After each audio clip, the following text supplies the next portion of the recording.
Hi, gorgeous. This is episode number 342. You are listening to HeartSells podcast. I'm your host, Christine Schlonski, and it is Variety Friday, the day where I share some of my resources, where I might make some recommendations in regards to books and other amazing tools, and also where I answer your questions or where I just share from all the knowledge and all the experience I have gathered over the years. Today's topic is actually going to be about how to attract the right kind of client and who you need to be to attract this wonderful person. And if you're familiar with my work, I call it soulmate clients. So before we dive in case we have not met yet, I'm Christine Schlonski, the founder of HeartSells Academy, the creator of the HeartSells members community, and obviously the host of HeartSells podcast. And I am so super pumped you're here. I work with heart-centered, ambitious entrepreneurs who just love what they do, but they really have a difficult time selling.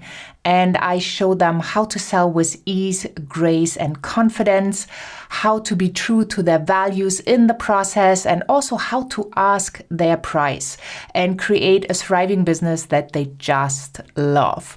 And this episode is brought to you by HeartSells Academy, and I am so super pumped. So let's dive right in. How can you attract your best soulmate client, the client that puts a smile on your face, the client that makes you happy, the client you are proud of, and the client you basically can't believe that they are working with you? During the past couple months, I had several clients who really said, well, I can't believe I attracted this wonderful client, and I really feel like they're already so much further along than I am, and I can't even imagine why they come and work with me. So first of all, just a little reminder, your soulmate client knows. They know how to choose. They know if you are the right person or not, and they make the decision, not you. So if you attract someone where you think like they're so much further along, just trust that in the space where you support them, they are not much further along. It might seem when you look from the outside at their business, but it is not when you look from the inside, because they have a gap and they think and believe that you can close the gap. And when you feel like you want to work with them and it is a great match, don't waste your time and energy in feeling insecure because you tell yourself the story of they are already so much further along. And then another thing, I really think it's so super important, and it has to do with your frequency. It has to do with resonating with that soulmate client. So if you want to attract a certain kind of person, you have to look at yourself. How do you show up when you are someone's client? And basically, how we act, how we show up, our clients will also show up to us in the same way. So if you are a soulmate client for someone, if you are the dream client, if you put a smile on the face of the person you work with, then I can assure you that your soulmate clients will show up in the same way. If you respect someone's time, your soulmate clients will respect your time. If you are ready to invest on a higher level, your soulmate clients will be able to invest on a higher level. If you are actually the pain in the neck because you're not happy with your choice and you might be criticizing and showing up in not such a nice way, well, I can assure you that you have some of those clients in your client portfolio as well. So the question is, who do you need to become to be the perfect soulmate client yourself? And I think you can just sit down and really journal that out. What are all the qualities that you just love that your soulmate client brings? And then have a look at yourself. Like, how do you show up for the people that you have hired. So for example, I just noticed the other day that sometimes I go a little bit overtime because I do feel I really want to serve my clients. And, obviously respecting someone's time is like super important, because at the same time, I am telling my clients I'm not respectful of my own time, right? So it's vice versa. And interestingly, I also noticed with one of my coaches that she went for a much longer time than we had planned, because we discussed another situation and it just took way longer. And I had this revelation. I thought, wow, right? So I know I'm her soulmate client, but in this area of respecting her time, I did take what I could get, right? I did not put a boundary. And I could have said, well, listen, I know we are already completely over time. So do you want to discuss that in our next session? Or would you like us to go ahead and we find a way to kind of compensate for the time? And just having this realization, it did feel a little bit strange, but it is so true, because I could turn around and I could see how I am over serving and how my clients, my soulmate clients, take that for granted. And that's not to say like they're not my soulmate clients in any way, shape, or form.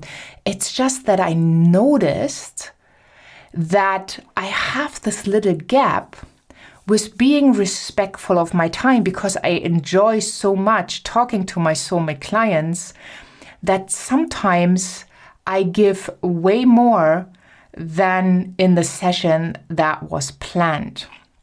So if that makes sense to you, and that does not need to be time, I just chose that example because it was what I realized with myself and within my business.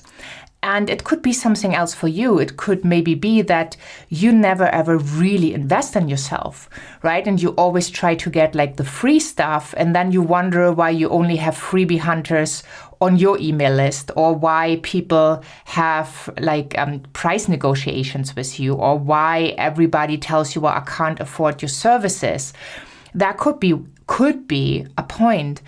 And, time investment, or that you might be someone who's super, super picky. And, we are all humans. Sometimes things don't work out the way they were planned. So are you flexible with the people you're working with, or do you get totally upset and, start a blame game? Well, if you do, I'm quite sure you have some clients in your client base that do the same with you. And I'm quite sure that you do not enjoy that game. So have a look. Where can you basically change? Where can you show up in a much better way, in a way you want your clients to show up? And then just go out and be that client. If you want for people to invest into your services, and you are not investing into yourself, well, change it. Find the perfect person or the perfect program or whatever really, really feels aligned, and then stretch yourself. Because then your soulmate clients will also stretch themselves, because they know they need to work with you, and you also know that you need to work with a certain person or you need to join a certain program. So you can totally do that by observing how you act, analyzing it, and then making new decisions. Like, how do you want to show up?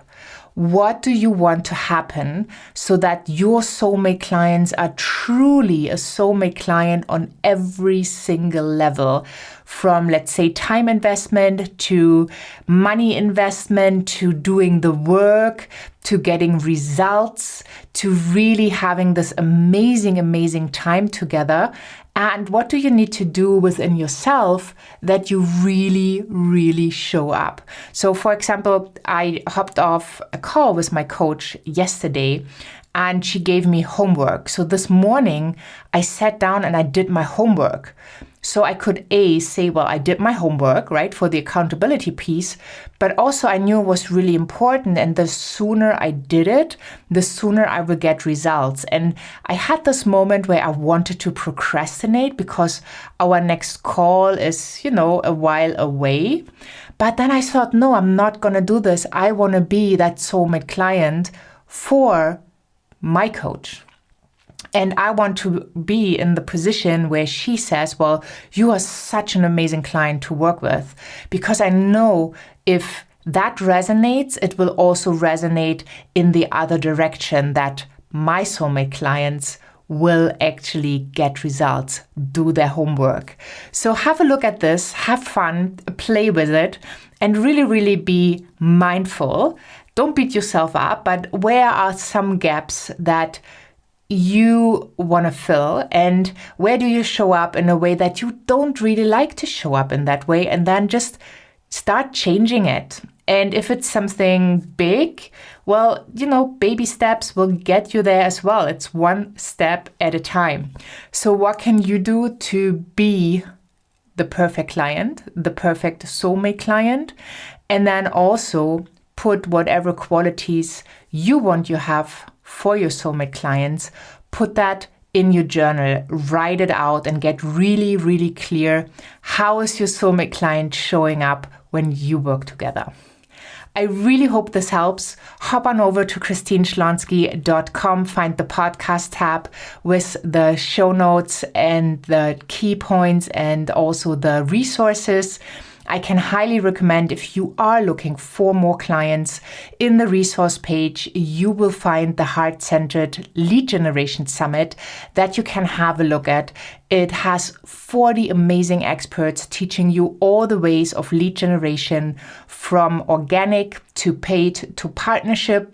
And I even had one person going through the summit who said, well, this is like an MBA for entrepreneurs in lead generation. So if you feel like you do not have enough clients, your pipeline is not filled, you definitely want to hop over to christineschlonski.com and find the Heart-Centered Lead Generation Summit. It's also in the resource section for this episode. And if you have not yet subscribed to the Empowerment Notes, I highly recommend you do, because that is where I share some content that I do not share on social media. So thank you so much for having been here. Have an amazing, amazing day wherever you are in this beautiful world. And I'm saying bye for now.